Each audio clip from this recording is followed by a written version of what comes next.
there? Can you hear me? Life is not a fairy tale. Not everyone deserves a happy ending. Not that I don't admire what you're trying to do. To change the world. Nothing but desire in your own two hands. Secure in the knowledge that you're doing the right thing. The only thing. That's something that I do understand. But we both can't have what we want. So, it's not me you need to worry about. You're running around in a mask. That's what makes you dangerous. It's not the mask. It's not the skills. It's your ideology. The lone man thinks he can make a difference. I respect your conviction, even if it runs counter with my own. Hello, ladies and gentlemen, and racist pieces in between. This is SoulPapo with another week of living, doing what one does, you know, and so much of life, in all honesty, it feels like it's going towards, it's being lost into, it's being taken away by having to go to work, you know, and obviously not every one job is the same. You know, some people, they sit behind a desk all day. Some are actively on their feet, you know what I'm saying? Maybe being a hero. Others maybe taking in the ass. I mean, whichever floats your boat or found you your lost remote, I mean, we do what we have to, right? And whatever our 9 to 5 is, and no matter the time frame in which it actually takes place, it's all those are just details. Let's not get lost in the details. Other than when you're doing something that you don't love, it kind of becomes one of those things where you're like, well, I don't want to do that again, and you start dreading shit, and then you lose the vigor of maybe whatever had you waking up in the morning with, you know what I'm saying, with haste, with, you know, such alarm, with such a need to have to hurry up and go.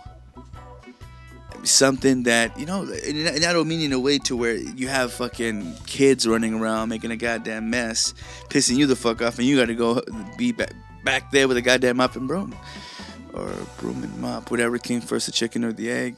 And it's just one of those things to where if you feel like you're just working for the weekend, and I don't mean that in some terrible, maybe a cliche. Actually, no, it was an 80s song first. I want to say, I don't know if Seinfeld came out first and he had those, you know, semi-corny jokes, which, you know, got him in, or if it was the literal Men at Work from Australia who had that one song, working for the something like that, and it makes me wonder, like, well, now I'm getting lost in what else Australia's produced. I'm not too sure if it's, I think Schwarzenegger. I think is Iggy Azalea, Wadita, and then I also think Steve Irwin, right? That's the guy who wrestled the crocodiles or the alligators, you know, what have you. Which then we made synonymous with white people just doing crazy shit, which ain't always the case. And you have your different shades of white, but I wonder, like, how America is viewed, especially with what's currently going on, and it seems like the bad guy from the Karate Kid is going to become the fucking president. So, like, I wonder, is that how we're seeing it? Is he the definition? Do we see, like, the typical, you know, New York yuppie, or like the hardworking Boston guy, you know, who says khakis, like he's trying to say khakis? Or is it the, you know, and it can't be the surfer, because you figure that might have floated on from Hawaii over to Cali, and I know they're really big out there in Australia too. Wherever the fuck there's waves, I don't know about that sport, so don't quote me. But I'm just wondering, like, what do they see? Do they see a smorgasbord of shit? Because, you know, Mexicans take up a lot of the motherfucking population out here. So do they see a man from Home Depot? Like, is that one of the great image backgrounds? Like, what is it that other people are seeing? And as far as what they're doing, and analytics can probably explain a lot of that, but then I think we get very racial by that time, because then that's when stereotypes kind of collide. And I recently saw a study that regardless of all that, like, there's still very, very similar watching patterns as far as like what people watch on Netflix. And I've realized, especially being with this long, drawn out work week where I feel like most of my time goes towards that. And however, the concept of 8 hours of work with 8 hours of recreational with 8 hours of sleep, like however the fuck that shit became a thing to where we had to spend a third of something in order to, and then have to do something else or have to supplement in between the two, it could be jarring and it can give a fucking headache, and I'm actually feeling it right now. But when it comes to, like I said, our watch patterns or just in what we kind of maybe give ourselves over to, like I said, having such a, I don't know, brain frying week instead of, let's say wanting to make some music or even fucking my beautiful vices or most horrible vices, but playing vids. Even when that becomes too jarring, like I don't want to turn this shit on, or I gotta worry about making a noise, or knowing damn well what happens when you get lost into something, food, pussy, whatever, you really just go all out. And it made me think, or actually it made me think more about just what gets lost into the whole process of when you're watching Netflix. Now, I have my little shits put in a list, so when I do find something, bam, it goes to the list. And if and when I feel to watch it, hoping that it doesn't get removed at the beginning or ending of every month, then I get to enjoy it eventually. And even though I have like this big ass list that I would probably never find the time to be able to actually go through and binge watch unless, a special occasion arises, and whatever the hell modes that we get when, getting lost in something entirely like that, is having to actually like look for other stuff. Kind of like how when you go to the fridge, knowing damn well maybe you just were there 5 minutes ago or you just got done eating, but yeah, you look. I don't know if it's a fat person thing or what. Where you go, you look, you don't see nothing. Okay, you keep it moving, and yet somehow again, as if something's gonna magically fucking get there, you look again and again and forever how fucking long the process is until you actually make a decision. I feel like in that very same respect, we look through Netflix. I look through Netflix. And I'm looking for shit that I'm like, no, I really don't like this. Knowing damn well that the only way there's going to be a new show is whether at the beginning or the end of the month. And the only way there's going to be new groceries inside the fridge is at the beginning or the ending of every month, depending on when you get paid to the 1st or the 15th. Or however the hell the check comes in. Shit can't move until there's movement or until there's more to, fish and filter around. So point being, we get very lost in this little stale, non-moving pond, and I'm not so mad at it, only because like I said, I don't even have time to swim around that pond, so why bother for such a bigger one? But I laughed that I just looked a little bit deeper into it, and it turns out that there technically is only 31 films on Netflix. A lot of it gets, filtered or muddled in with TV shows, which, mind you, are the majority of shit that I have on my list, because there's just, I think, movies, to bastardize something into a simple 2 hours is, I think it just leaves you too much, depending on what the story is, of course, it leaves you begging for much more. Kind of like, imagine, a fuck session would last about that long, and I had my fill, unless I'm really trying to, make up for some demons. But what really caught me off guard about it only having 31 films is that it actually had gone down lower. It actually had decreased 12% from 2014. So just, mind you, every month at the beginning and end, they take some away that no longer are contracted or eligible, and they add new stuff in. I'm not too sure if it's to weigh in one for the other or one that gets less reviews. I don't run analytics down there, but they make these conditions or these changes on behalf of that. Now, one of the dopest things though about Netflix, I think why you may maybe not notice, is that most of the shit that's on there, at least the good stuff or really good stuff, is actually original material. So Netflix is really paving the way by making their own original content. Do they use shit from AMC and ABC and other things that rhyme with these? Yes, they do. But some of the dopest stuff, though, comes out directly from them. Now, whether that's a mix of the Marvel stuff, which is a pretty big deal in the fact that Disney owns them, like they own ESPN, and there would never be sports content to get in there. I think there's a few documentaries, but I'm not too sure how that works. But there's definitely Marvel stuff, and they own Star Wars. So I can imagine, and mind you, Disney I'm sure, I don't know if they have a stake in Netflix or not, but they're really allowing for their materials to be like kind of almost have an exclusive platform. I mean, I want to say I've seen little, actually no, I think that's Nickelodeon. Your Hulu's and your other things, I'm not too sure what exclusive content they have from Disney. I just know that it comes from Netflix a lot, or at least because that's the majority. I've noticed that they at least have a lot of their content, and with the years coming, they're gonna definitely release a lot of like their animated movies, which is their top sellers. So if we already have things like your Avengers and shit like that, then I can imagine the rest of Marvel stuff, which we already have original shit like your Daredevils, your Luke Cages, your what's that Juanita's name? I can't really think of it right now. Something Page, can't even think of it. With all this stuff that they have, they really are kind of carving their own way so that they're probably not going to need other movies. I'm sure they'll have to in order to kind of to keep, exclusivity deals about where you see something first, whether it's your red boxes, whether it's your DVDs, or however the hell that works. And it's interesting how they kind of time that stuff, but it just kind of shows how big of a juggernaut they are. And I'm not mad at it at all. They have their own little ecosystem, and I feel like, and especially to go back with the Marvel thing, they're really picking and choosing or where they're creating their shit. They're not just gonna let something be bastardized.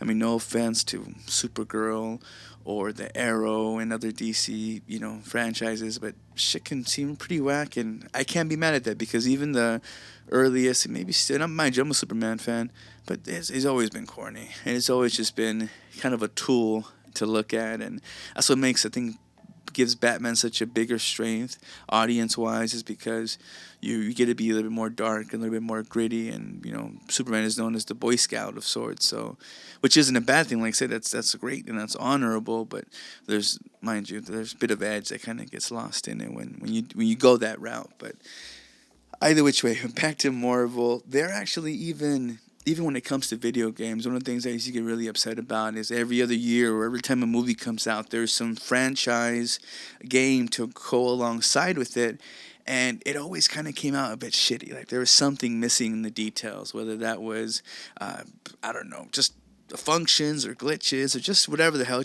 It wasn't properly done. This shit was rushed. This shit was the kind of thing to where, okay, let's get the last game we got, make that shit shinier, prettier, add in a few extra things so that they don't notice that we're using the same structure of shit from before. So they're really taking their time. And to give more specific example, your two big juggernauts, and mind you, I'm a Nintendo fanboy, is going to either be your Sony PlayStation or your Microsoft Xbox. Now, in that sense, those are really the two competing systems, and when you can have an exclusive, it's going to kind of drive a wedge and make you choose.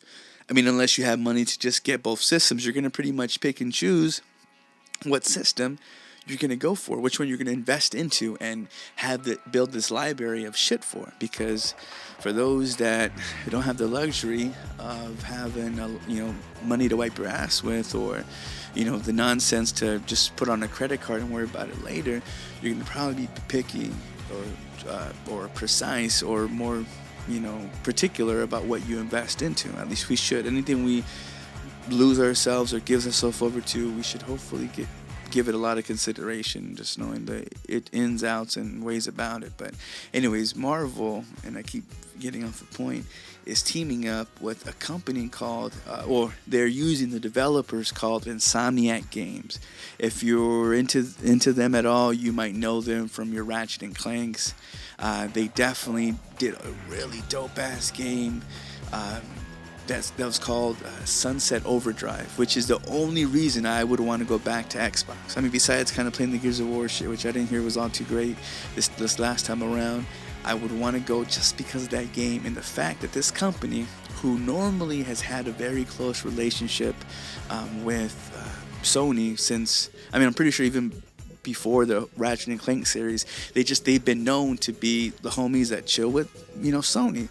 And when they had this game, and they, mind you, they're a third-party company, so they can technically do what they want. They're not in-house, so they don't have to, just strictly, do for that particular team, a la Manny Fresh back in the day, where he had to just do shit for the cash money. And then eventually, once he got out of his deal, he's able to then branch out and other people can get some hits. For the most part, when you're in-house, they're going to keep you in-house. So I'm not too sure if that was a way of them saying, look, we can do a whole lot more we're gonna, and then they were given a chance to. It was dope as hell. It definitely got my attention. And like I said, this is me, picking a side. Cause when you love Nintendo, that's just what's in your heart. And then when you go Sony or Xbox, that's just a matter of, left or right. Jackass or hippo or however that goes, elephant. So they are now exclusively making this. They exclusively have the rights. I say all this to say that they exclusively have the rights to make the next Spider-Man game, which you feel whatever, but Spider-Man's really dope. And even though they have a new movie coming up soon, this is something that's totally disconnected from the movie franchise. At least we're assuming, because it has its own costumes, and because they show teasers of it, and it looks gorgeous. And they're very used to doing games where they're kind of zip lining and flying and zipping away, kind of like the infamous games on Sony, and then of course that Sunset Overdrive game. They have a thing about grinding and just flying all over the place that makes it perfect for Spider-Man. And I'm not too sure if that's what the intent was. Like, okay, who makes this kind of game without ever making that kind of game? Oh, these people. But anyways, so they get to, the reason why it's such a big deal and that they get to exclusively make something is the fact that it's not a company that's going to distribute or dispense to other systems. I mean, mind you, Sony thing actually owns the right to, I don't know if they lost the right to the Spider-Man franchise, because I know it's going back to Marvel, but mind you, Marvel kind of keeping it in-house for a little bit, knowing damn well these people can make a great fucking game for another fucking system, an ecosystem. Then, it might have been like the fire into the asshole to kind of get it sizzling. And who knows, it might maybe get ported over. Like, for example, there's Lara Croft. You might remember her from the Angelina movie, which originally was actually a game. And she kind of came back in a style and really sold really well. And for time being, it was exclusive to Xbox for a while. And it just came over to the PlayStation 4, which doesn't make too big of a difference, because it wasn't like it was a guaranteed exclusive, because they weren't owned by either one company. So mind you, it was kind of like a second party, but they made games for both systems. So it was just a thing about timing. And like I said, timing and exclusivity will kind of keep people at bay. You tell me that I'm going to get this if I stay here, well then, if it means that much more to me, I'm going to. And I think in that same aspect, when you have channels like your Netflix that are going to give you this content, you're going to get the same great stuff, at least you would hope so, or you assume so, or you give trust into by sticking around. And they just recently made a price jump, and I'm not too sure if that's going to go any higher or how that's going to stack up against other companies, because I think that's kind of been the rate with other people, and that's what made Netflix so dope. It's kind of like when a fat girl becomes skinny and she realizes that she's hot, and then all of a sudden she says in her shit don't stink. I hope that ain't that case, but she definitely knows her worth now. So that's interesting. And I never really understood how we can see one thing and then it be something totally different. That could be how blind you get lost into it, or what you want to believe. But then there's just in some instances where shit to be true, and when it's not, it's very confusing. And if this were a comic book series, or if we were, plugged into the Matrix, then this would be a parallel universe when we have those. And I'm not too sure if it's something that's considered serendipitous, or those moments where you kind of have the deja vu. They say it's because you were it was meant to happen, that you're on the right track. And a lot of times, and whether you want to get all faith-based or whatnot, but there's always a moment and a time for everything. Just how there's a moment to be quiet, a moment to stand up and all that good shit, and it's up to you and your internal spirit and communication with the universe to figure out when that time is, and how to be wise and going about it.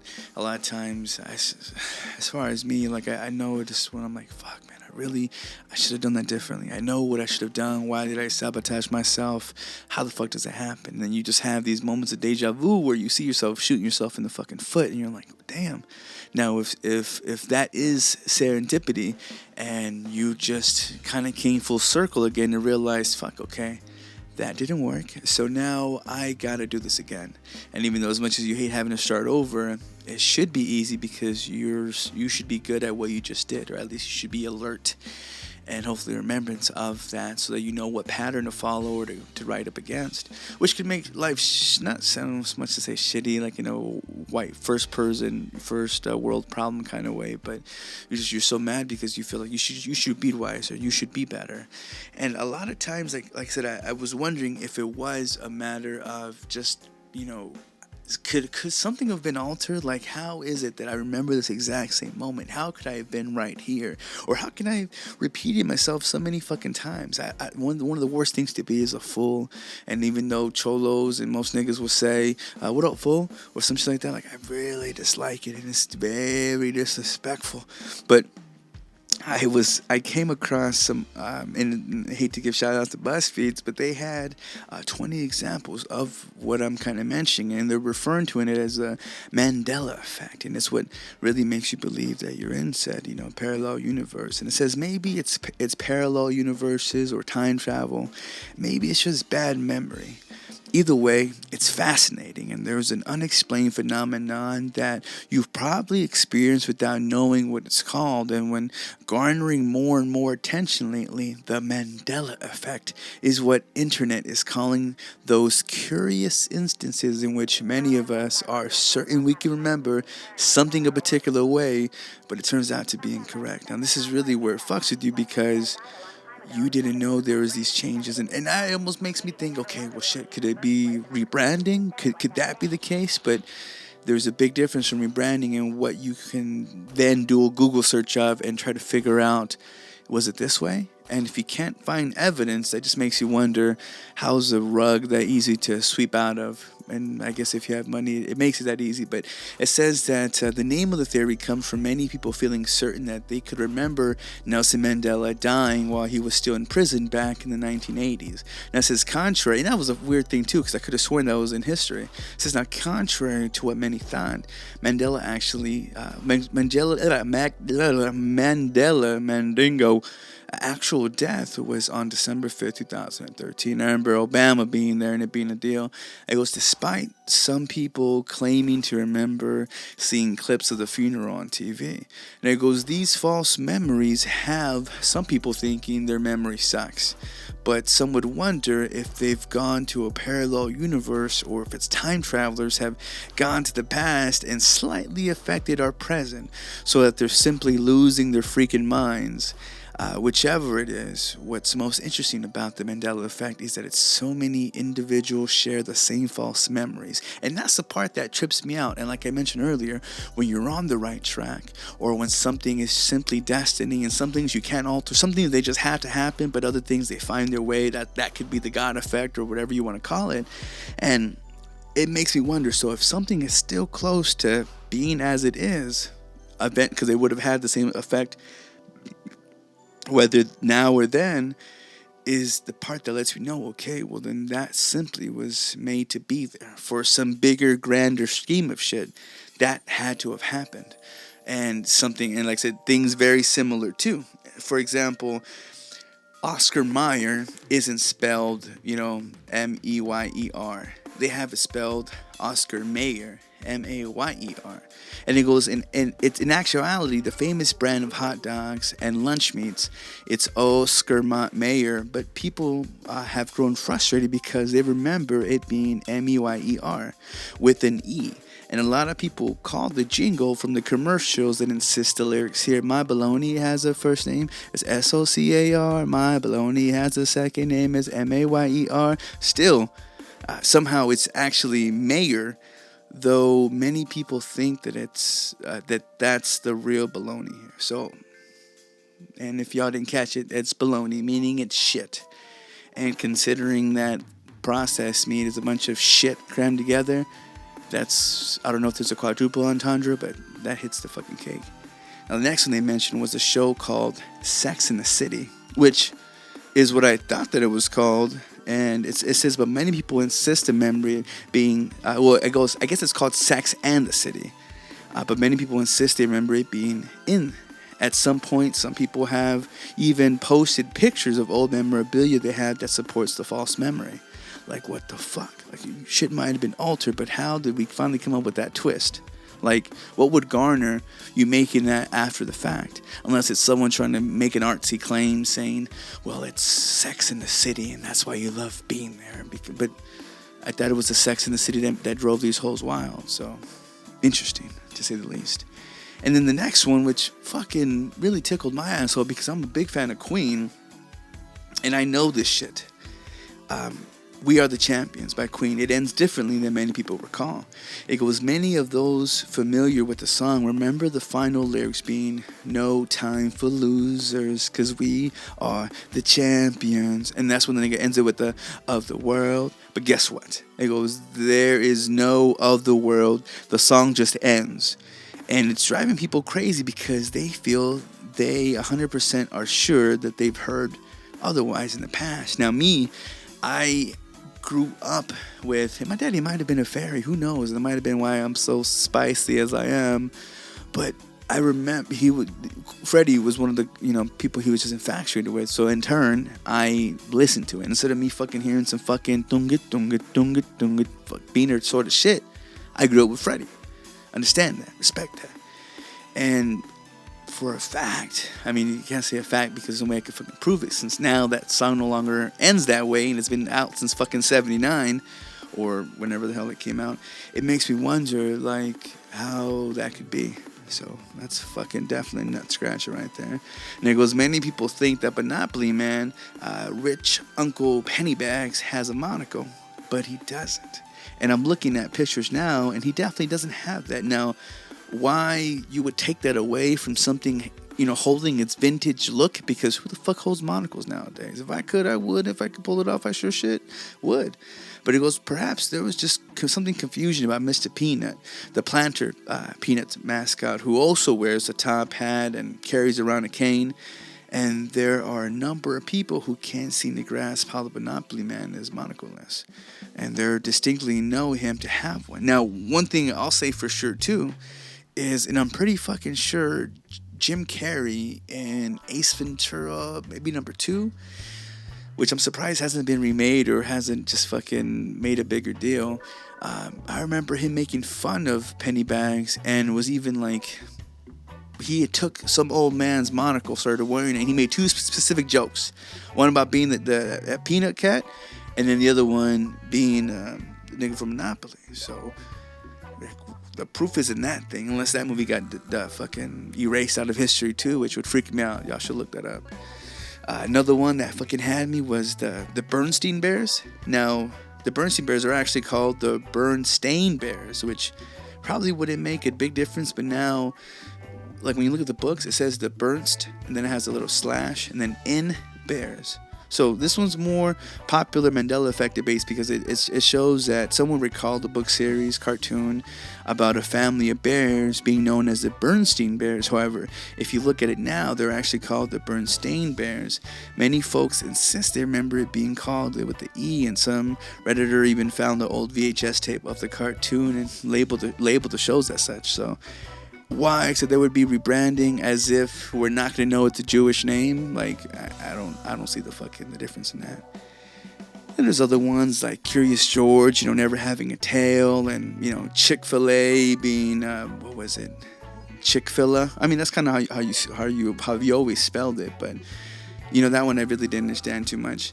Now, one of the big ones here for sure for the geeks out there, Star Wars.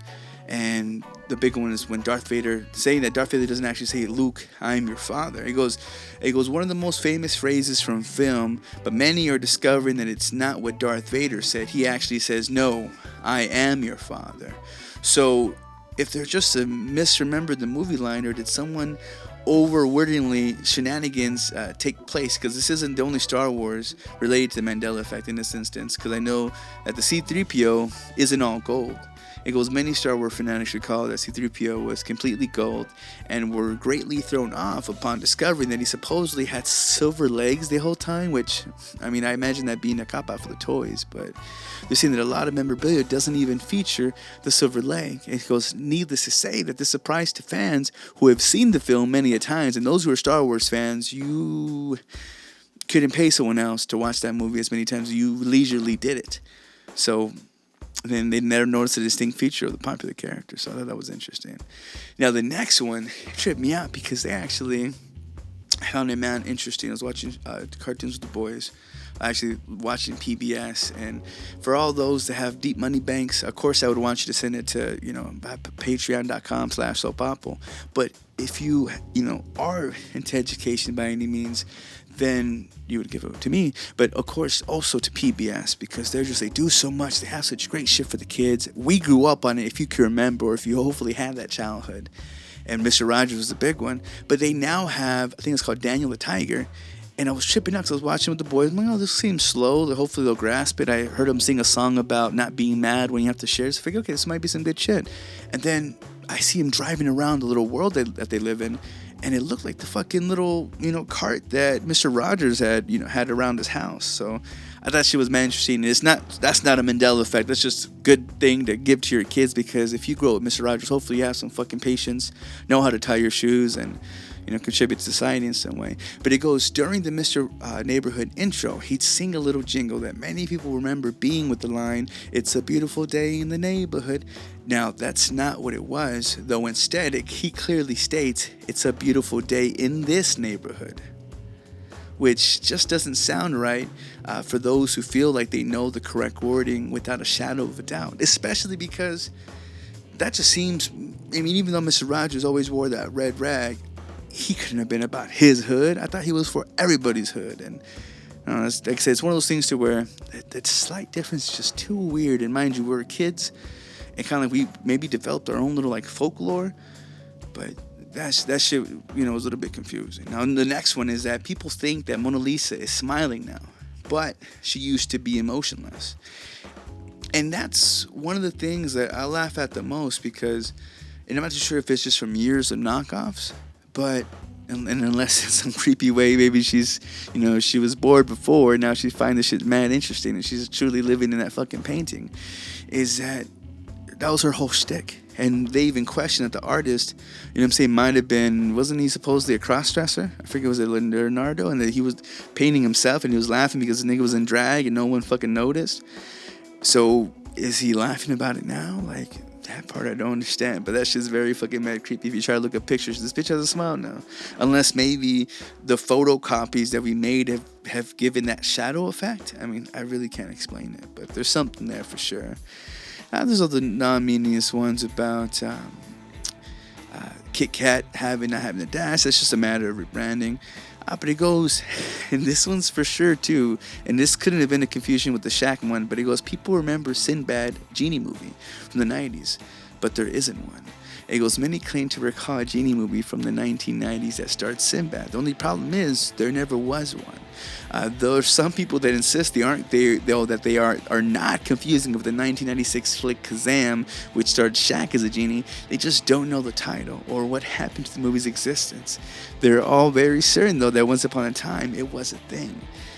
And I could have sworn, too, one of the things I could have sworn as well is that Shaq was in a fucking movie about being Superman. Now, you might think, early 90s, a pro-black superhero? Fuck no. We're barely giving Luke Cage a shot now, and we throw him in the fucking trying times where all black men are dangerous beasts, and here we have a nigga that can't be affected by bullets. Like, interesting times. And not to say that couldn't happen in the 90s, because hip-hop was becoming something and Sinbad was big back in the day, but I remember Shaq being the man of steel. This nigga literally was in a steel suit. I thought it was so fucking dope. I remember having the toys. That doesn't exist. That fucking tripped me the fuck out. It makes my head hurt, I'm telling you. Now, another one is life isn't like a box of chocolates. It goes, it seems that the majority of people confidently remember Forrest Gump stating that his mama said, life is like a box of chocolates. You never know what you're going to get. Well, it turns out that they actually said life was like a box of chocolates. Now, despite what you've felt, you distinctly remember. Now, see, I'm the type that even when I watch a movie, even though it could be annoying, and I get mad at it when I watch a foreign film having to read, but when I watch a movie speaking the same fucking language I speak, I like watching it with subtitles. Kind of helps. Sometimes you can kind of catch them up on whether they're lazy or not, and recording what they actually said. Sometimes, especially when someone says the word nigga and they put it with a hard R, wondering if fucking Siri was writing this shit. But I could distinctly remember that fucking line and everybody quoting it as such. So is this just like a mistake that everyone just kept making a mistake over? Kind of like how French Montana, and I forget what the name of the fucking song, but this dumb, ignorant motherfucking Moroccan bitch said something about drinking and it's gonna fuck up a kidney when it really fucks up your liver. Like, you ignorant piece of shit. Fuck you and your opportunity to be inside Khloe Kardashian, you son of a bitch. Another one here is Hannibal Lecter never said hello, Clarice, which is bullshit because that's just one of like national known shits. Like, I don't know, he goes, have you ever seen Silence of the Lambs? He goes, you know the most famous line is hello, Clarice. Now the only problem is that never happened. And when Clarice first meets Hannibal Lecter, he simply says good morning. That's it. How is a film's most well-known line non-existent? Nobody knows, and it's definitely eating my asshole apart. I really don't understand it, and it really trips me out. And another one, and this should be a big one, which, like I said, I'm trying to figure out the deeper message as to why these time travelers altered that line, because this is what's happening. And I want to fully believe that I live in this fucking world to where, you know, shit can be ever-changing, and somehow one fucking move can change something else by the drop of a hatch. But it goes, the next one, the queen in Snow White never said, mirror, mirror on the wall. Now that should fucking shock you because, mind you, this is not what every evil bitch would tell themselves. And it goes, while the famous Snow White quote you've probably heard others say and repeated yourself, mirror, mirror on the wall. It goes, it turns out that the correct line is magic mirror on the wall. Now, mind you, this can almost be plausible because I know, like, when kids say certain shit, they end up just repeating one other word because they can't quite get the linguistics down. And I wonder if that might have been one of the same things. Like I said, I call that the fucking idiot. What's the nigga from Cocaine Cowboys? They just said his fucking name. It was fucking Khloe Kardashian. That's dangerous. The next one here, Jiffy peanut butter does not exist. What the fuck?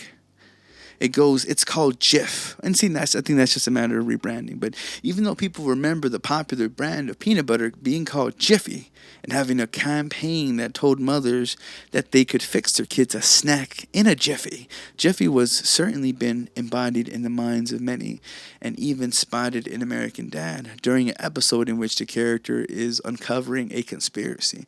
Now, one of the most fucked up things about, and I forget if it was American Dad or Family Guy, but they pretty much use a YouTube clip, like use the actual YouTube clip, put it in the fucking show. Don't remember if they had permission or not, but then the guy or the person who created that original clip gets pulled down from YouTube because of copyright, because it was in Family Guy. That was just a fucking fine how do you do.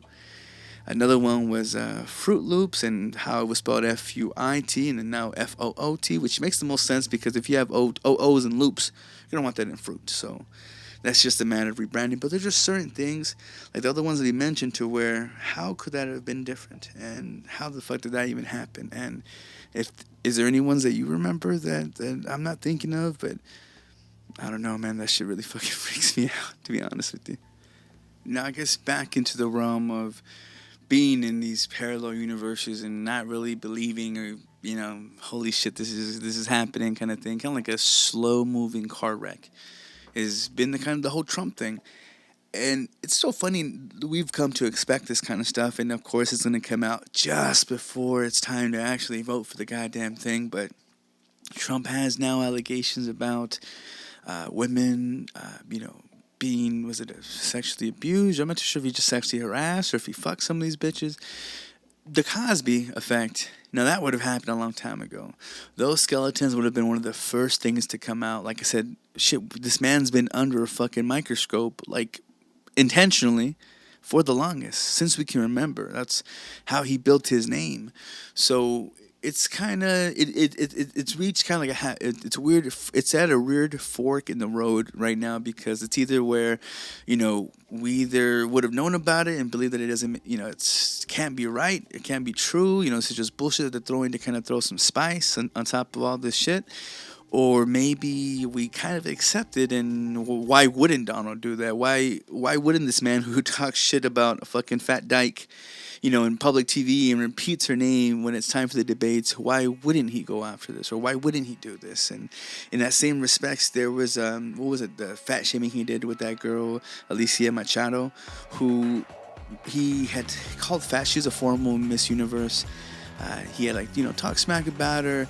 Hillary ends up using her as fire during the debates, and she's someone that I forget where the tiff was between her and Trump, but mind you, he's part of the Miss Universe contest. So, and why wouldn't he, of course, have all the baddest bitches from all the countries around the world? But there was a point where he had, did her dirty, and we could all look it up later. But apparently she's kind of been through a life of her own, to where she was like with some fucking drug smuggler. You know what I'm saying? She's been in the heat, and people thought, or there was speculation that when, Hillary brings her up, and she even used her in her fucking ad, which you have to pay for. I'm wondering, does this bitch get broken off with a little something? Like, you have to, right? Like, if you're going to use your public image and, kind of repeat this public shaming and hurtful, time to then, be and repeat and be used against someone else, which it's kind of funny that Hillary, I'm speaking of, calls Donald this bully, and yet she's using these fucking bully ass tactics. Now that's not taking away from what he's doing. She's a lying bitch on top of it, but it's like I said, it's a dirty fight, and it's just like, man, it just fucking pissing me the fuck off. And especially because, some would think that, me being racy, that, I'm a firm, Trump supporter, which I support in the fact of how ridiculous I feel like it is. But this motherfucker ruined one of my babies. And I'm pretty sure she was a former dedication before, but Rose McGowan, who now has this scary, I really wouldn't call it a butch shave, because she's just a bit aged, so she just looks a little butch, and she's like all fully shaven, and she talks about this raping that happened and how that, with I'm not sure if it was a director or a producer, and that it's been like the Hollywood secret to everyone knows, but no one really talks about. And I can't believe that Trump would go against his woman, knowing all this shit, and being so hurt about being hurt and about being put on the back burner. And a lot of people kind of mention it being her foray into wanting to speak up for abortion, which, mind you, if you're fucking raped, you shouldn't have to keep that bastard. Point blank. I mean, could that be the next Jesus? Could that be the person who cures cancer? I mean, we'd all like to fucking hope so, but and that's where waters become murky, and you have the fucking choice. And that's kind of where I feel like, that is up to you. And no matter what spiritual thing we can think of, if you can't provide in that future, and let's say it's 80% of folks who are in that predicament don't end up on the positive note, why would you want to continue that trend? Honestly, just besides feeling things wrong or something's icky or it's hurtful, I mean, why would you put someone else to that suffering? On top of it being suffering on yourself, which, mind you, someone would say it's selfless, but in the same aspect, it almost seems like you're doing things out of guilt, and which I guess kind of keeps the world turning and what kept Catholicism thriving. So I mean, who can really talk shit about that? But the fact that Trump talks shit about McGowan pissing me off, saying the bitch ain't attractive. And yeah, as much as I like my dyke haircuts and it not fitting well with her, that shouldn't be held against her.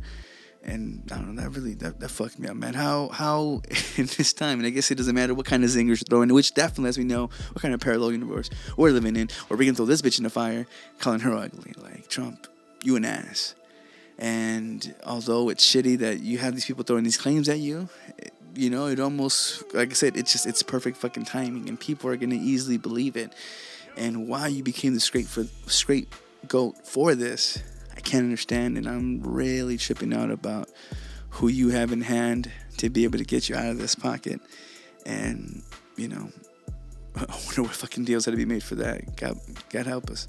And then I didn't catch the second debate that was going on, but one of the only things I remember hearing, so I think they actually did it on a Saturday. So this is one of those weird ones where I'm not too sure if they're trying to test to see what kind of ratings they can get on this particular time, but it was just one of those things to where it wasn't a part of the workday. So because it wasn't part of the workday, it meant that I wasn't glued, to my phone or at work. Google, easily available, news feeds coming all around me. I'm chilling or dealing with the family thing.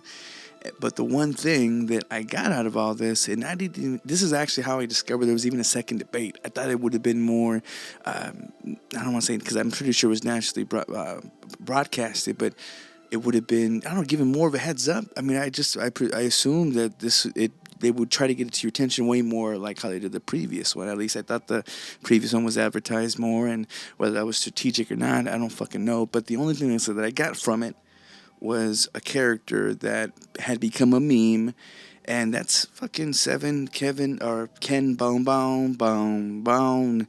And it was funny how I was seeing him, actually, the first thing I ever saw him in, and I laugh only because it reminded me of my fat ass a few years ago, where it had a picture of him in his infamous red sweater, and they had it saying something about the man your girl tells you not to worry about. And I know that might sound terrible, just in the sheer fact that, you know, you gotta keep ass people for everyone. But he seemed like that Lone Ranger, like that nigga that was just kind of chilling, and, you know what I'm saying, letting you do your thing, and he was just coming in with the realness. And whether or not I want to say that that's how I came out, well, that's another topic for another day. But when I saw it, I was like, what the fuck? I'm like, who is this guy? But I didn't think nothing else of it. And then other things started sprouting out. And it didn't take too long to then see interviews of this guy. And I'm talking about, like, literally every channel that I was going on, every single news media outlet, they all had an interview with him. And he was always rocking that red sweater and really just, I mean, they'd clown on him and he'd make his own little jokes. And, you know, it kept our attention, but I'm wondering, how is it that this, you know, heavy set, damn, you know, well, you know, it's technically considered obese, you know, Midwestern man who was asking some kind of energy question, a real fluff question, the type of thing to where, you know, when the presidents or, you know, whatever government officials, they come to a high school and, you know, the students have a opportunity to ask them a question, and instead of asking something, you know, cutting edge or, you know, something that makes you grit your teeth, it's, you know, in suspense or anticipation, it's some fluff piece, the thing that you get and you ask that to make things really easy. Pretty much you're giving this motherfucker the opportunity to, you know what I'm saying, get a fly ball, like you want to knock this one out the park, something easy. And I kind of laughed that he then became the scapegoat for all this because, you know, in his story was interesting enough. You know, he had a suit, you know, being a fat guy, you know, the moment he put on his little suit that he had made tailored or that belonged to his pappy or some shit, ripped, you know what I'm saying? And then it happens, you know, I'm embarrassed to say that, you know what I'm saying, you know, sometimes shit doesn't fit, and that's why bitches, you know, be bridezillas on their weddings, because the shit that they got fitted for so many months in advance, you know, no longer is fitting them, and, you know, they're having a cow attack, you know. But regardless of that, that was the first thing he's able to find, and I'm just thinking, and they made a really big deal about him having that sweater, because it then became one of the most top-selling things to where it sold out. I don't know if it was Izod or Macy's, whoever the hell carries that particular brand, and it just fucking just the sheer magnitude of kind of how famous he got, and whether it was a quick little 15 minutes or not,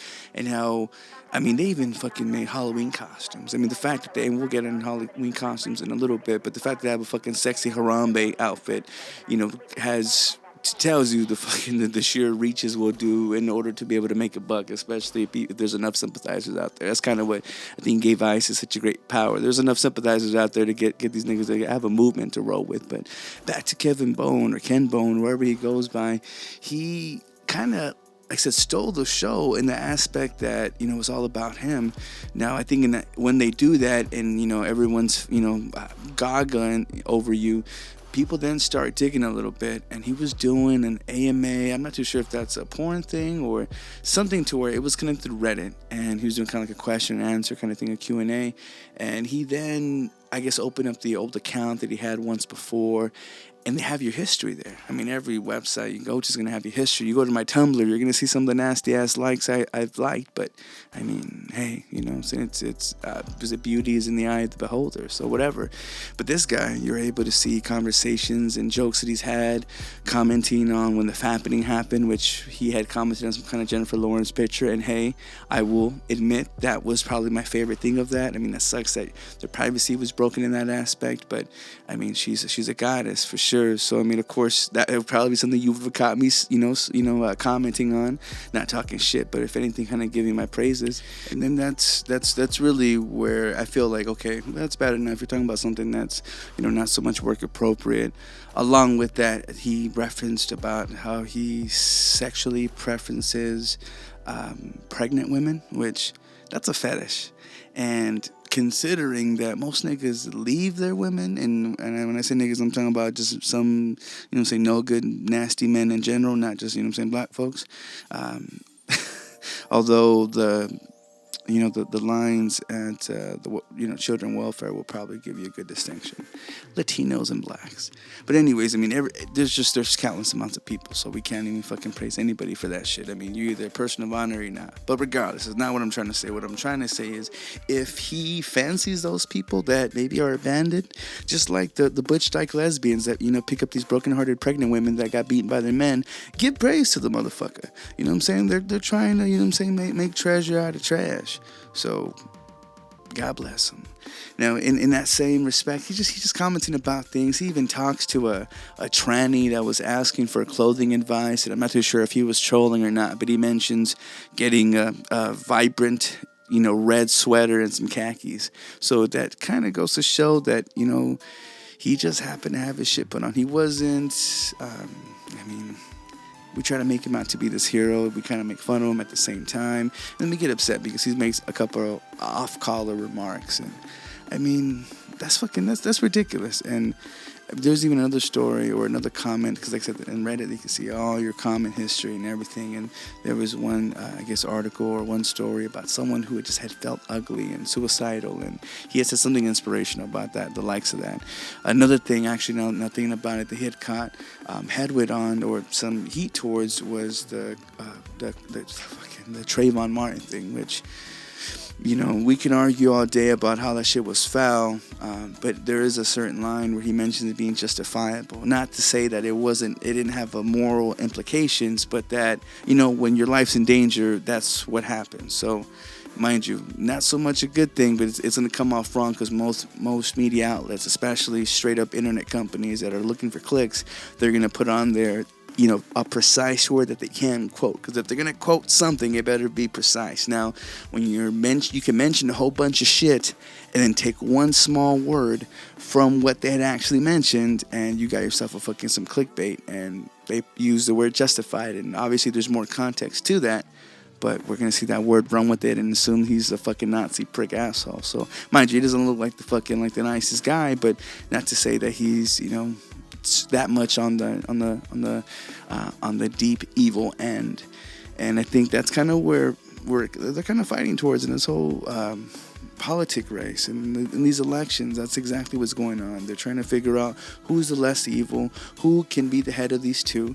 I mean, I was even tripping out my grandma bringing up martial law to me and saying that she had heard some shit about that happening this time around, and who fucking knows if we can't decide one from the other and feel like they're both pieces of shit, and we end up having just kind of board up the walls and have government take over shit because we're too fucking stupid to pick a side, and we're arguing about the left or right when clearly we should be going down a more of a middle road.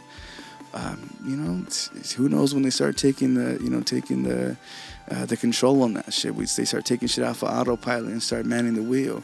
Now, in that same aspect, I'm wondering myself, like, dang, how is it that this Cambone has gotten all this attention when really we should be fucking focusing on these candidates? They're full of bullshit responses, and how we can try to better ourselves into going through a more proper path. And it's little monkey wrenches like this that gets thrown in that makes you wonder, or makes you think, or should alert you and be like, yo, this is really a shit show, and we need to be more serious, and we need to be more precise and figure out what the fuck we're doing.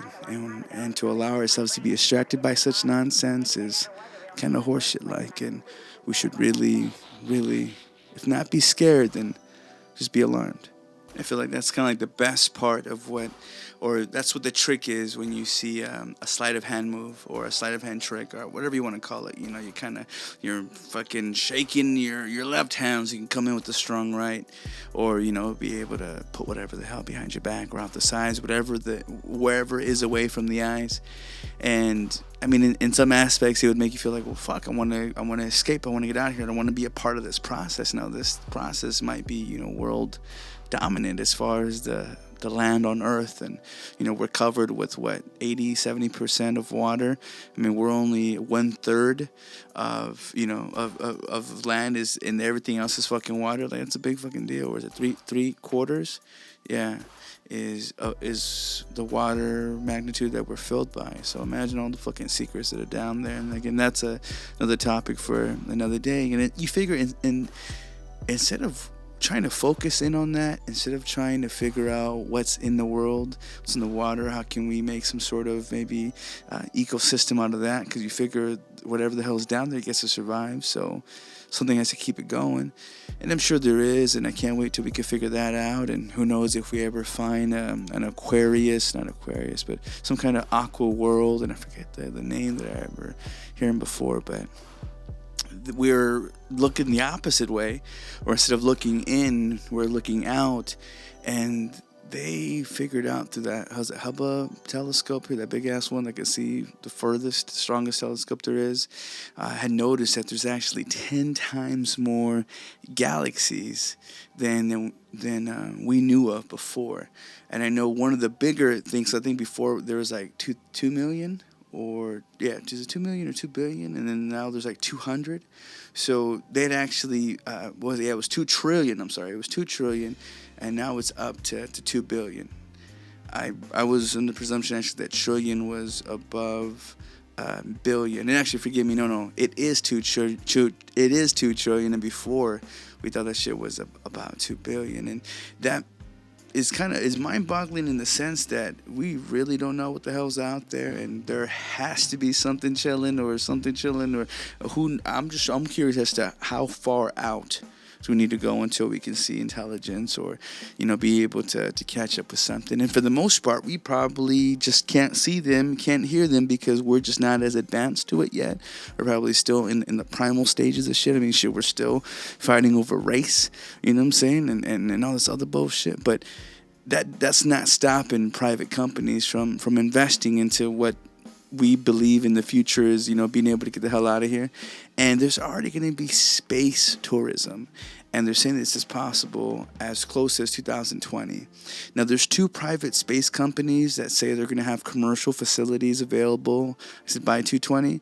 One of them is called the Bigelow Aerospace, and Axiom Space announcement actually is where they released their intentions. It was called the International Symposium for Personal and Commercial Spaceflight. And that's where that Bigelow company had, gone in and showed little, habitat modules. And I mean, it's all starting from,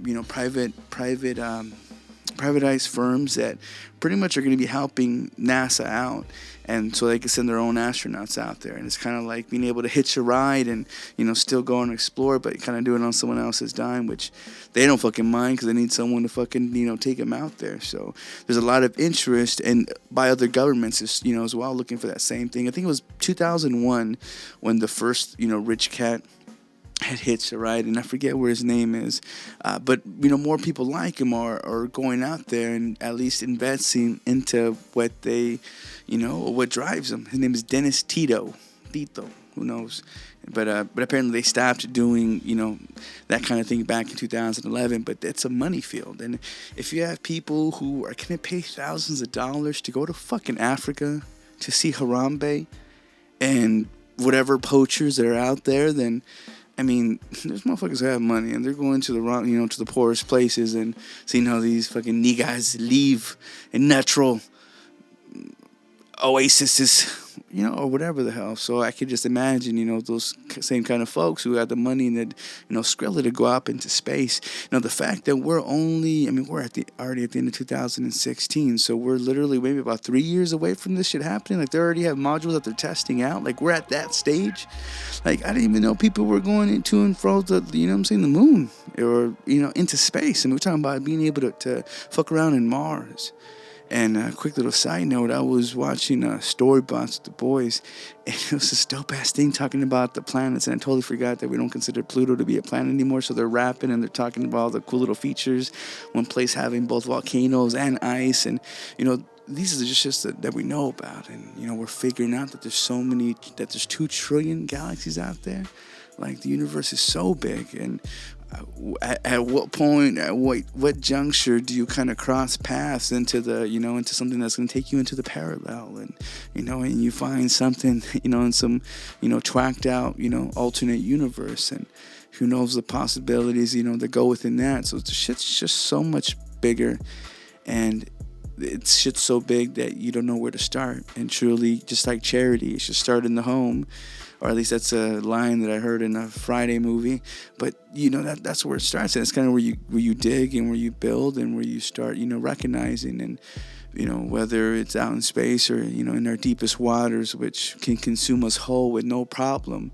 I mean, we hope that whatever's down there, whatever's around, can if they're even bothering to listen, if they show some sort of, some sympathy and hopefully help us out or gear us towards the right space, and know that, that we're usually in a effed up, kind of sphere of our own selfishness that, we don't mean to be, or that we don't want to be. And there's those small moments of clarity where we hope that we can be forgiven, and, hope that, we can be spared, right? Or, or blessed, or allow that in which we create to hopefully obtain its blessing. If it's too late for me, then for the children. What the fuck? What the fuck? What the fuck? What in the fuck news? So in lighter, still quite disturbing what the fuck news, Pennsylvania police officer was accused of masturbating in a car. But it's okay because he says he wasn't really masturbating, he was just simply trying to stay awake. Now, in Bethlehem, patrolman Glenn C. Woolard, he had ended his night shift and was driving home Wednesday morning when he pulled down his basketball shorts and exposed himself, according to court records. Now, he was technically off duty, so I don't know if that means anything. Now, and he was parked up in front of a Target. That's Target for those folks that ain't real fancy. And they saw this 35-year-old patrolman who admitted, not at first, but afterwards, of exposing himself. But he says that, he wasn't trying to harm anybody. It wasn't of sexual desires. Now, the reports had mentioned that he had his window down. So that's as if, he wanted to be seen. And if you're going to jerk off, you're going to probably want the windows up. Now, I don't have any tinting on my window, so it wouldn't matter regardless if, for me to do that shit. So, hey, maybe he just wanted some fresh air. Like I said, he was trying to wake up.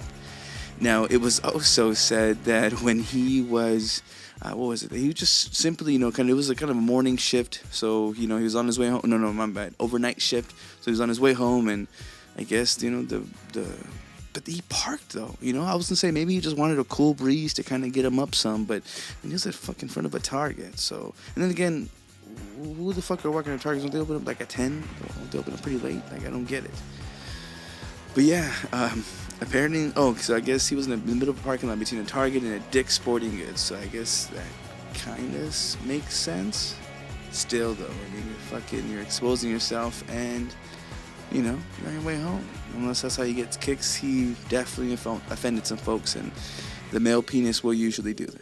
What the fuck? What the fuck? What the fuck? What in the fuck news? And I guess in the same regards, the same spirits, there was an accused rapist, which was heavy in itself. No light joke about raping, but he offers to whip out his dick in court to prove its small size.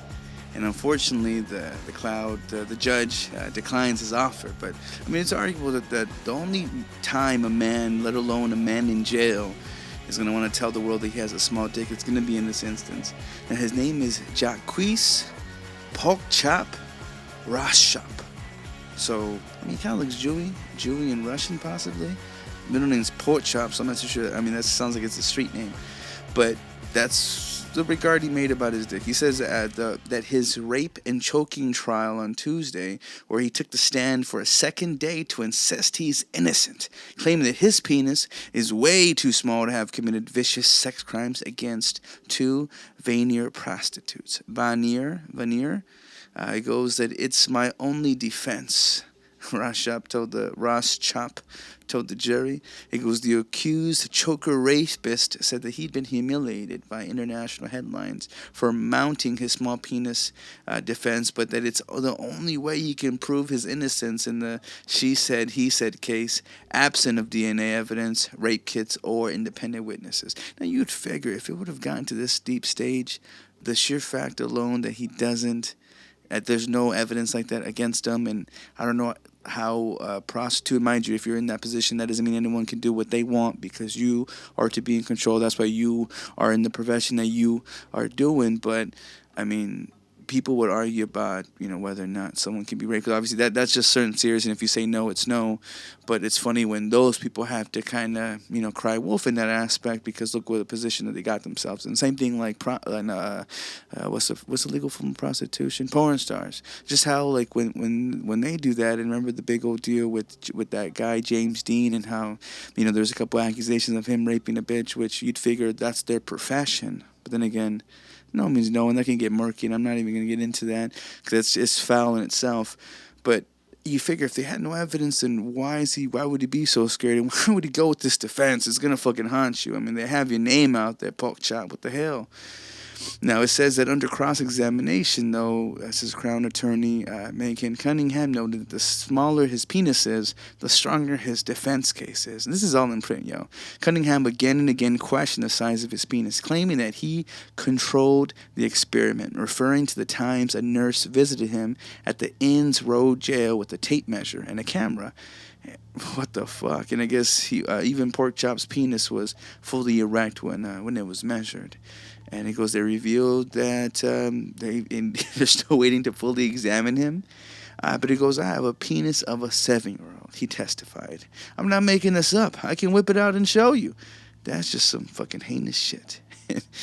But I mean, unfortunately, he's been into shit and having convictions on him since from 91 to 2005. So I mean, he's been labeled as lying, stealing, and committing crimes. So I mean, it's terrible, kind of the shit he got himself into. And I feel bad because you could tell this woman was once purdy and turned into a crack whore. And it's so funny. Her name was Amy Paul, and she was 27. Actually was found dead 2 weeks after going missing in 2013. So, and it's, and it's fucked up occasions like this to where, just kind of like even with the homeless, you'd figure, okay, well, nobody can, not to say no one gives a fuck about them, but they've obviously made their choice. They've gone about life, and, they've moved on, probably haven't told their family where they are. And, obviously that's going to cause a whole lot of just stress and grief and just sadness. And obviously you do what you got to do. And unfortunately, when you realize the resources you have, you're going to exercise those. And if you don't plan on flexing a muscle or a special skill, you're going to, use what God had given you, which naturally should be, for the ones that you love, or, in this case, for a quick buck. And mind you, I'm not hating on that, and I'm not condoning it, and I'm not saying it's bad at all either, but you find yourself in this position, and then when you're kind of in the darkest of alleys, doing the dirtiest of deeds, one can go missing real quick.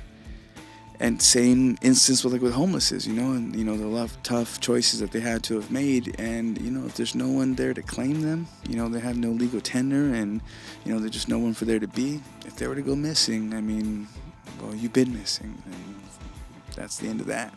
What the fuck? What the fuck? What the fuck? What in the fuck? News. This guy went with a small penis defense, and I don't know how you can kind of come back from that, especially if it doesn't really it doesn't do you a solid for the win. So, I can't be mad at him, using that defense. That's primarily the reason why I got to see a lot of my exes still, because having those micro things diddly things that they do.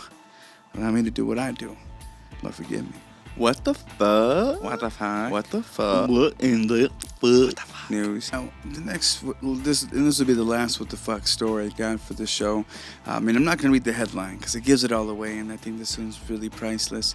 But it goes, and this happened in Las Vegas. It says Martin Klein, who's 41, was arrested after a shoplifting incident turned horribly wrong. And according to reports, Mr. Klein and his partner, Jerry Wise, and that's ironic that his last name is Wise, had stolen several grocery items from the Las Vegas Walmart.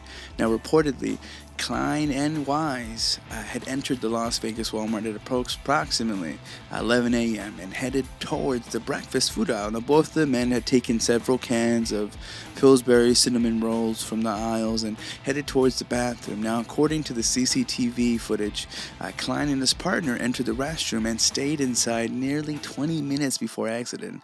Now, it says, I had went to the bathroom to wash my hands when I heard a man in one of the stalls moaning. Now, I had no idea what was happening. I washed my hands and went back to my station in the deli department. I said Jonathan Peterson, who was an employee at the store. It was when Klein was approached by Walmart security after they had witnessed the two men enter the restroom. Klein told his partner to find his mother in the front of the store. That's goddamn embarrassing right there. I mean, you're with your mom, and I remember being a kid going to, Target or Kmart or some shit, and, you find the toy section, but you lose your parent, and, but I know that if I go to the front of the register, that bitch has to make it up there, and it's usually pretty hard to get told no when you're in front of people. Well, anyways, he had asked Mr. Klein to show him the items that he had taken, to the restroom, and security guard there, and Mr. Klein had denied taking any items into the restroom when he walked away towards the front of the store.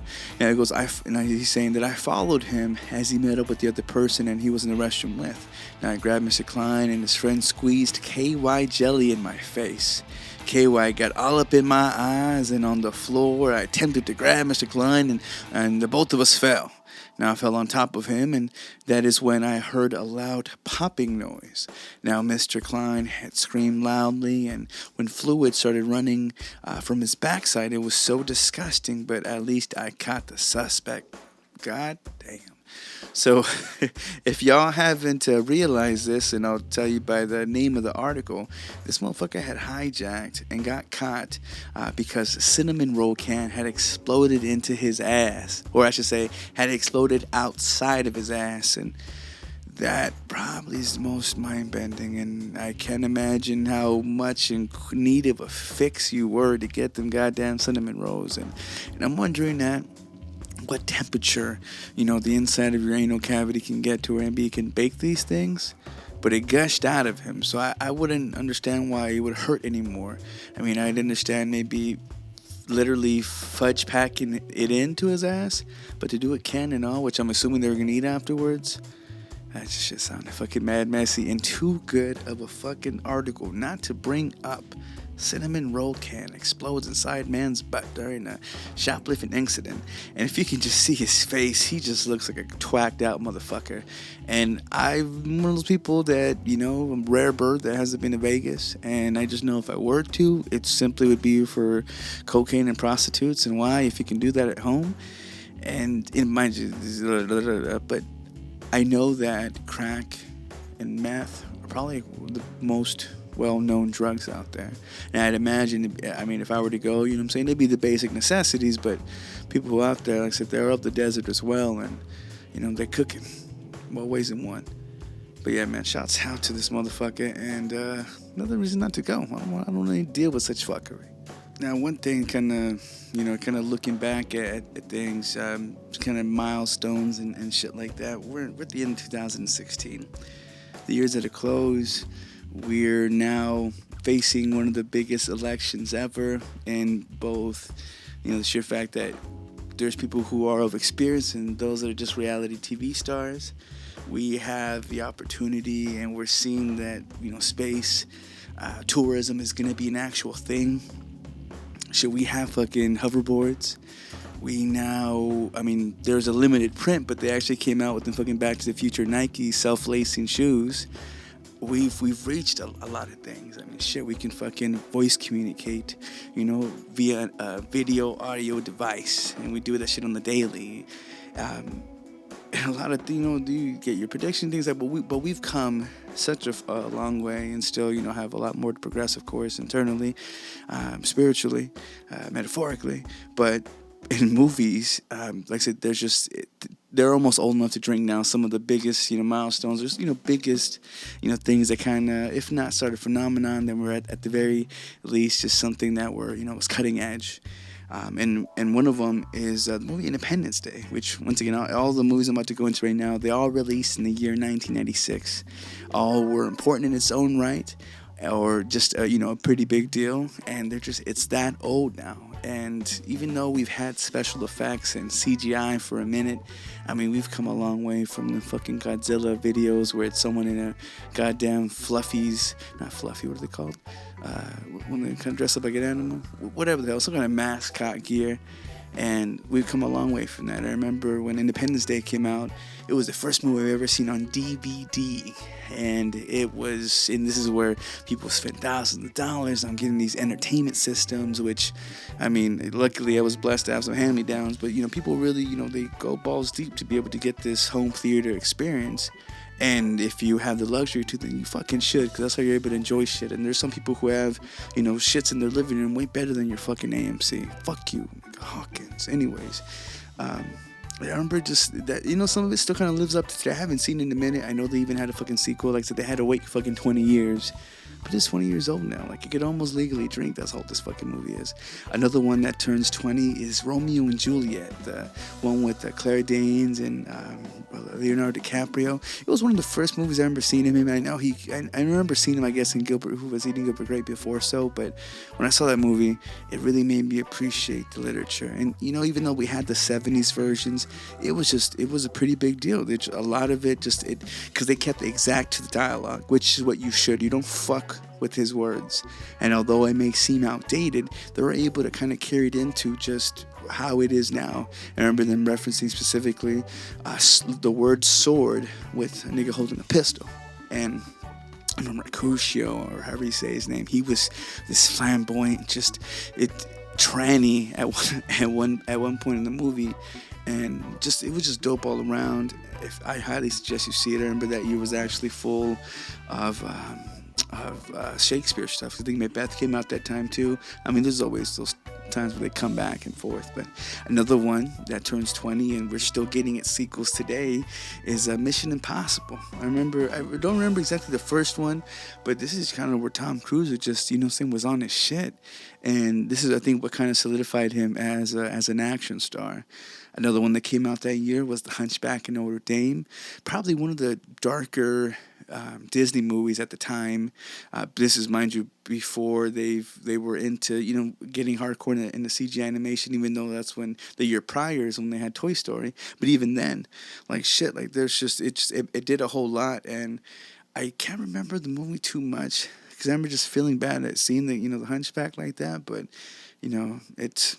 It had its emotions. Another one was The Birdcage with Robin Williams, and I forget the dude who played his gay lover, but fucking hilarious. I wish I would have rewatched it again just to kind of take in a glimpse of it. But they pretty much played two gay producers, and it's Birdcage. I mean, that's just gay trivia 101. You got to know that. Just how you got to know fucking. The Rockyville horror. Another one here was Jerry Maguire, and this is when it was Tom Cruise again and Cuba Gooding Jr. And I think Cuba Gooding was working for the Cardinals, and that was such a big deal. And I have no idea what makes fucking movies and how they can land on a fucking certain team. And I mean, most of our movie production crews are kind of based in Scottsdale, so was kind of a good nod to us. At least I thought I really liked it. This is at a point where the Cardinals weren't really all that great, and they didn't have a stadium. They were fucking sharing the stadium at the time with the ASU Sun Devils, which is a fucking college team here. So That was kind of a big deal and kind of shitty that when the franchise itself went without having its own place for so long. But you make dues and you grow from that. Now they have a fucking beautiful stadium. Is it the Phoenix College Stadium? Yeah, something like that. It's fucking dope as hell. And just shouts out to them fucking picking the Cardinals. And it's almost funny because I almost thought it was kind of a shit talking move because years prior, they did the Major Leagues, which is a baseball movie, and it was based on the Cleveland Indians. And it's just, I'm like, were they that shitty of a team? They're like, fuck it, if you can get us some publicity, then we won't knock it. Next one here on the list was Scream, and my goodness, this is one of the, I guess, hippest, first commercialized, horror movies. It's kind of what got Wes Anderson, in the door. Young Drew Barrymore was in there. She was a baddie. I mean, Courtney Cox. I forget the other bitch who played the other main bitch, but it's a series that not only continued, but also is constantly being made fun of and kind of is the basis for things now and trilogies. So it was kind of a big deal. Another one here was Swingers. Swingers was probably my first foray into Vince Vaughn, and I was too young to really appreciate that shit back then, but just kind of seeing it back now. There's this badass line I'm trying to remember, where he talked about, the White Bunny. And the White Bunny, I forget who played her, but she's a really cutie too. She ended up in the first Austin Powers flick. Or no, was it the second or third? I don't fucking remember. But, still a baddie with it. And just kind of saying about the lonely, fragile, prey and, us men are the big, bad wolves that are out there trying to, sink our teeth into something. Bitch Dykes too. Don't think I'm ignoring you guys. Another one was the People versus Larry Flint. And I just remember that being such a big deal. Because I remember asking my dad, like, who the fuck this guy was. And mind you, this is a movie that's out there. So you're going to hear about it. And just to throw your name out there's enough to cause curiosity. Anyways, Larry Flint was the fucking, I don't know if he was the owner or co-founder of Hustler. And it's a very dirty magazine. Another one here, and this probably meant one of the biggest as far as for this actor is Happy Gilmore. And it was kind of one of the, what's his name? Fucking Adam Sandler had already gotten his foot in the door. He was already, getting hype off of MTV. This is now where he's his own little star and he's creating his own shit. Happy Gilmore Productions became the name of his posse and crew.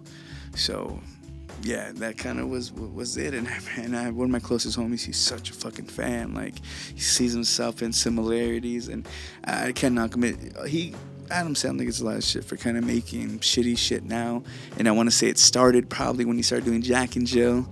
And, you might get a fluff piece, you get a wacky idea, and sometimes it'll stick, and it might be fun, hopefully. And one thing for sure I know he does, though, he does have fun, especially when there was a movie, because I loved him when he did shit with Drew Barrymore. Shouts out to her, and you'll hear more from her later if you haven't heard, if I haven't already used her yet. But when he did 50 First Dates, and even before that, he did Wedding Singer.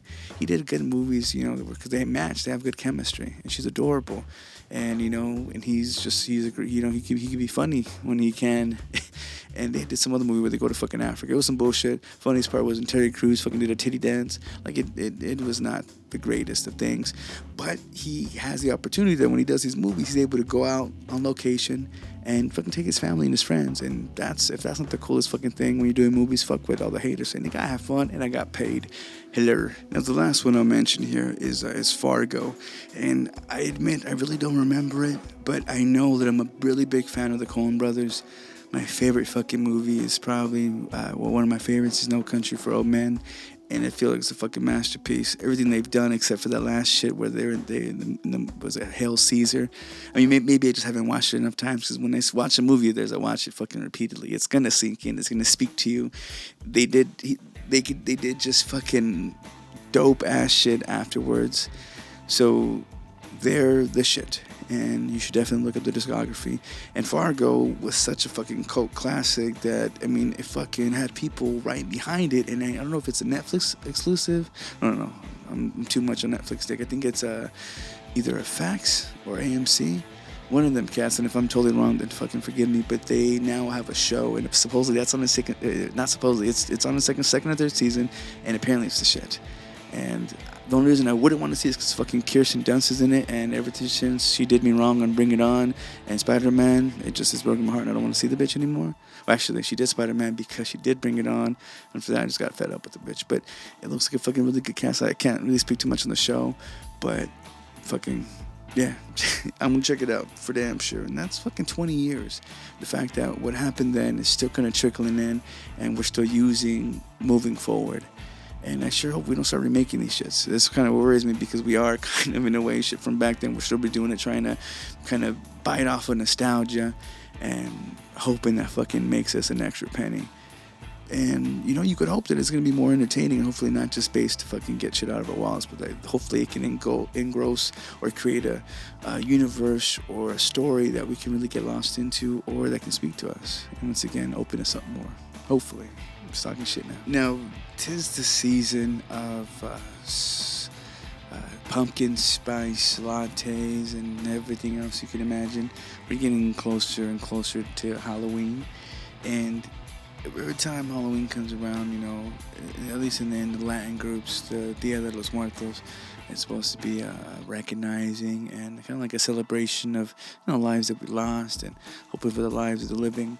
And, you know, time to celebrate. And in other instances, other parts of the world, we kind of use it to go door to door like some fucking Jehovah's Witnesses. Instead of preaching the good word, we're asking for candy. And I don't understand how the word trick or treat came about. I'm pretty sure there's deeper line in that as far as what's the trick and what's the treat.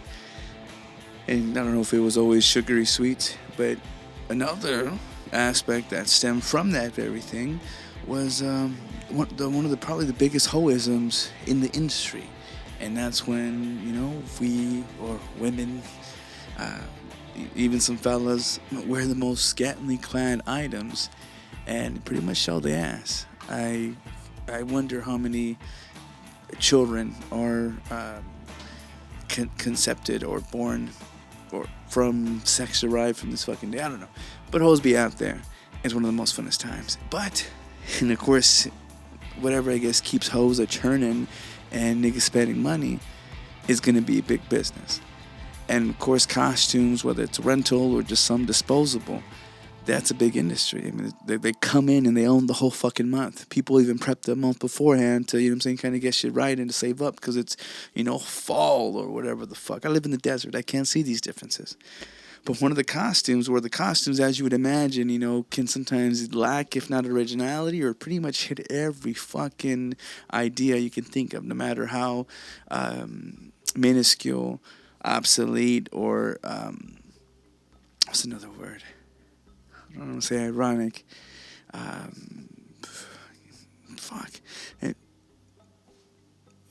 You would do it like when you want to write obscure. Obscure is what I'm trying to look up. But anyways, a lot of this is just fucking random. And being a hoism, it has to be slutty. It has to be sexy.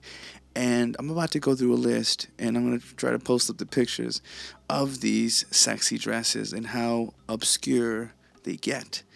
One of them is the sexy French fries, and on it you kind of see like a red panel dress, kind of like you imagine McDonald's. And French fries would pretty much be the, you know, covers from the bra to the cleavage, which is kind of smart, but really fucking random. And I gotta say, French fries are probably my favorite food ever, yeah. Next one is the sexy Scrabble. And this bitch just has a bunch of pieces over her and the basic, you know, bustier fucking corset, you know, and a little, you know, mini skirt kind of thing. Real fucking basic, but hey, you know, you might be able to unlock something with that. Another thing is sexy Big Bird. And I've heard a lot of black women being called Big Bird bitches before, but I've never seen someone want to dress as it. And it's kind of cute because it's yellow. It kind of looks almost like 60s mini dress kind of with fucking maxi pumps and like some stockings. So like it's cute, but fucking Big Bird, yo. The other one is the sexy dinosaur, and I can just imagine this is for those cougar bitches that really have fucked up faces, but if they wear something on top of their head and just, you know, show a little skimp, then it's going to be doable, and it definitely works in that regard, but what the fuck?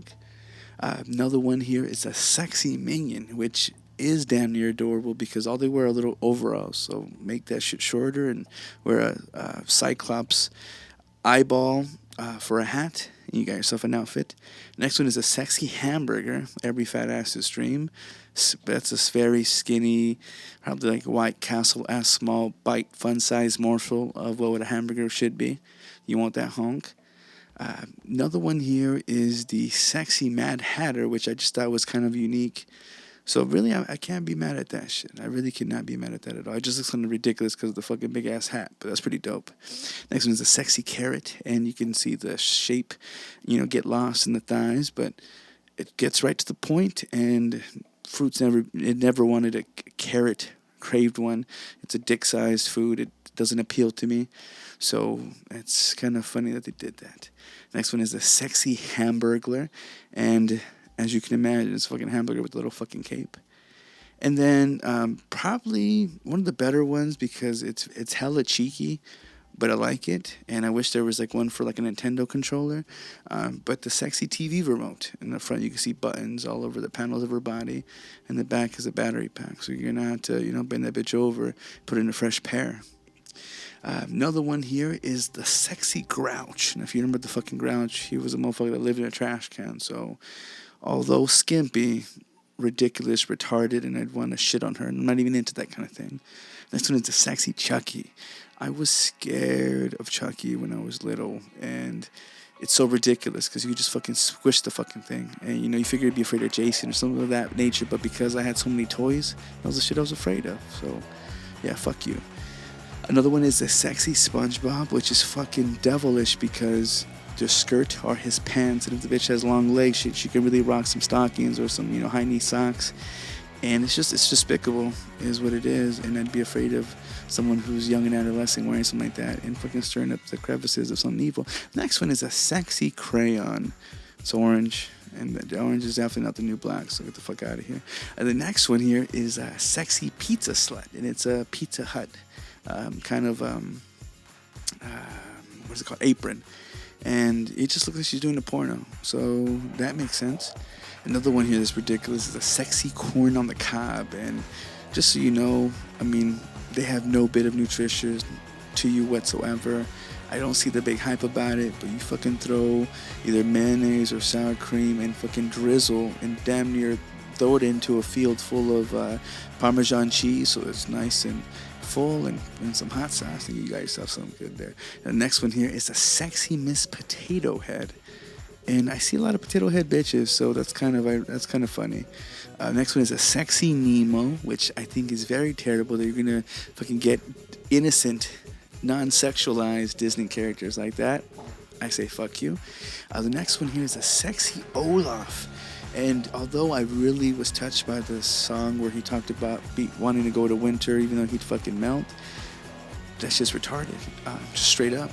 Another one is a sexy Bert and Ernie. Now, mind you, I can see a bunch of two, butch lesbians, going out as this thinking that shit's cute, hoping for like a fucking orgy to pop off, but that's just ridiculous, and I don't approve of it whatsoever. The last one, and this is pretty scary that it'd be sexy, but there's a sexy Gandalf, and that's probably about as wrong as you can get. I wouldn't get so mad if a woman had a little bit of peach fuzz on, and who of us hadn't had some fuzz or some bush to get up in the way of a good time, but a fucking full-on beard, I don't know. No, I'll say no. So if there's anything that we can hopefully get from all of this, or hope to be able to actually do when it is that time and we're out there celebrating or hoeing it up, whatever the fuck it is, if we're going to be anybody, we should be ourselves. And there was a big point where I thought I was really like righteous. Like I thought I was fucking, I could do no wrong, and that I was fucking Superman, and then I could fucking go into crack dens and, like damn near pistol whip motherfuckers with the Holy Bible, and to really be able to amplify and maybe like create a fucking army to row with me, and then we can go and kick more ass and, bring more, to the Holy Word and try to unravel shit and make it not so corny and, really, pretty much have our own like cult, but not so much a cult because you can fucking truly lead, but you would hope that you could just bring as many people as possible and be able to uplift, pretty much be Jesus. And I would literally dress up as Jesus, and Jesus would always get laid except for this past time, and I had to put those ways behind me, or at least figure out how to get back to being Jesus and not just a nigga in a costume trying to pretend to be Jesus. But like I said, whatever you're doing when you're out there, hopefully you're safe. I mean, may we be blessed with good times, but if we can help in any fucking way, it's not like any other day that, that requires us to do and to be all that we can be. So, once again, if you're going to be dressing up as a costume, and, being, whether hiding yourself or hopefully not being a fool, may you be yourself. And may you be the truest to you in every sense that can possibly be. For real, for real. Now, just to wind things down a little bit, I definitely want to end this with a beautiful sacrifice, with a thanks, and I guess you could say it'd be a thanksgiving to God, to the universe, to, when you give a real one, hopefully you get a whole lot back, and hope that tide of sorts will bring on a multitude of blessings. And obviously you have to be a giver to be able to get, and may that be in our hearts at all times in one way or another, whether it be our talents, whether it be our overflowing liquid of dough, or just the love that we spread around. And I guess just with the theme of all this poetry, if you've ever seen the movie, this thing is called Nympho, or Nymphomaniac. There's a volume 1 and 2.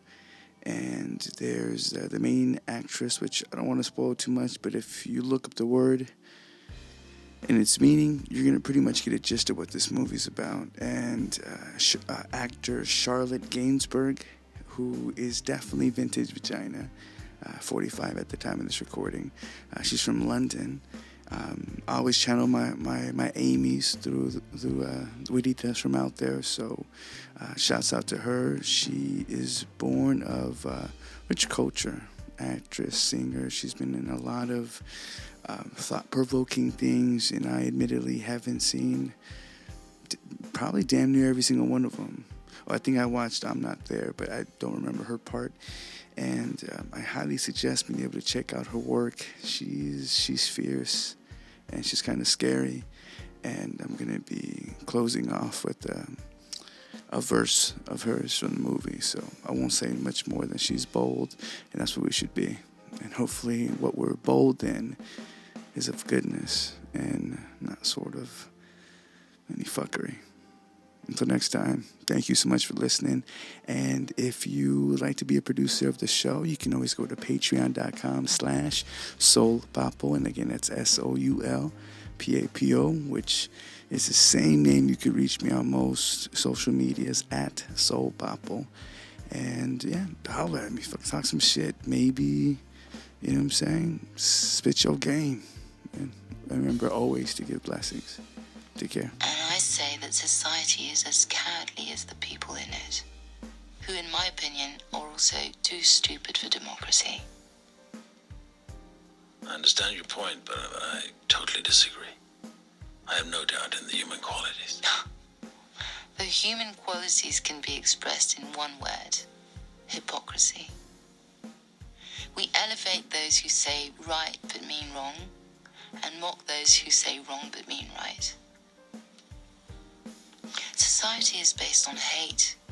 It should be based on forgiveness. Hatred is rudimentary. One should be able to forgive one's executioner.